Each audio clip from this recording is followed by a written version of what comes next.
रवि और सोनिया एक पुरानी हवेली के सामने खड़े थे।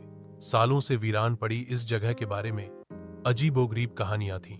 जैसे ही उन्होंने दरवाजे को धक्का दिया, अंदर से एक ठंडी सड़ी हुई हवा का झोंका आया, जिसने उनके रोंगटे खड़े कर दिए। दरवाजा अपने आप बंद हो गया, एक धीमी डरावनी आवाज के साथ। अंदर घना अंधेरा था। रवि ने टॉर्च जलाई। रोशनी एक पुरानी दीवार पर पड़ी, जहां एक धुंधली परछाई हिलती हुई दिखी। यह किसी इंसान की नहीं थी। इसके हाथ पैर असामान्य रूप से लंबे और पतले थे। सोनिया ने डरकर रवि का हाथ पकड़ा। तभी एक पुरानी घड़ी की टिक टिक की आवाज गूंज उठी, जो पहले से बंद पड़ी थी। उन्होंने भागने की कोशिश की, लेकिन दरवाजा नहीं खुला। खिड़कियां भी अंदर से बंद थीं, जैसे किसी अदृश्य शक्ति ने उन्हें जकड़ लिया हो। परछाई अब और स्पष्ट हो गई थी और दीवार से एक फुसफुसाहट सुनाई दी, तुम अब मेरे हो। रवि और सोनिया ने एक दूसरे की ओर देखा।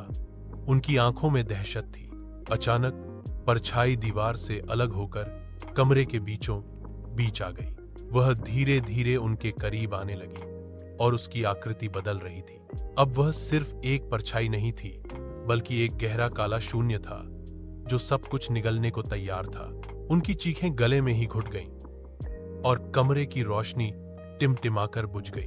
बाहर हवेली फिर से शांत हो गई, जैसे कुछ हुआ ही ना हो। लेकिन अंदर रवि और सोनिया की परछाइयां अब दीवार पर उस अजीबोगरीब आकृति के साथ हमेशा के लिए जुड़ चुकी थीं।